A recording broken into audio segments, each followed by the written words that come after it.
Hello everyone, welcome back to my channel, The Mouse Family. Ngayon guys, magluluto tayo ng breakfast.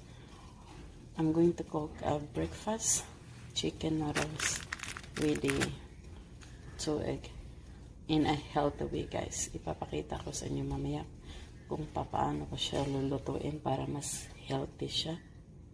Ayan. Nag-boil na tayo ng water dyan, yeah.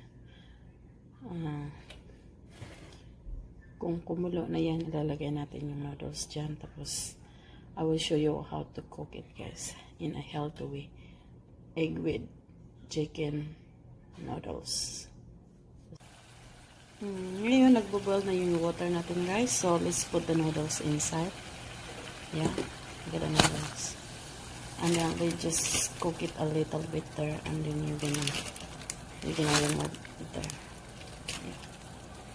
Yeah, it's inside already, the noodles.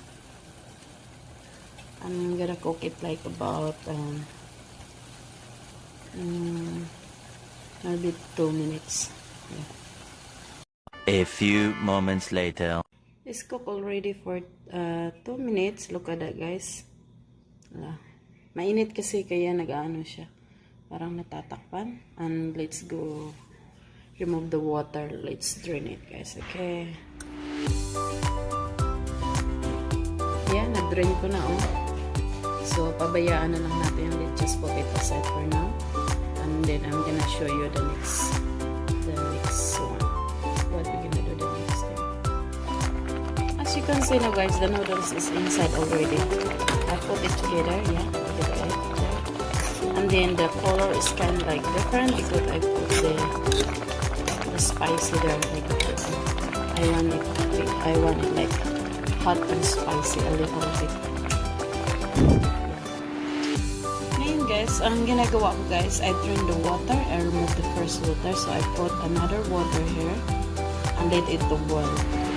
And there, when the water boils, you can put the egg there. And the noodles and the sauce, and look at that, the sauce for the noodles. Yeah, and you can even add this powder one.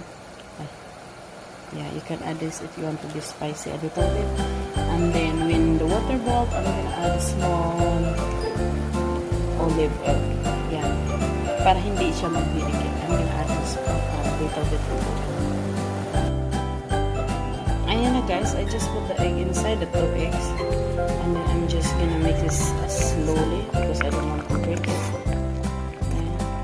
Maybe after 30 seconds, I'm gonna put this inside. And that's it. The reason why I said in a healthy way, because the first water when I put the noodles, I remove it guys because we don't know there is a chemical in the noodles. Yeah, so the first thing you have to do is boil the water and put the noodles and remove the first water. Yeah, and then you're gonna boil a new water and put the noodles and the egg there.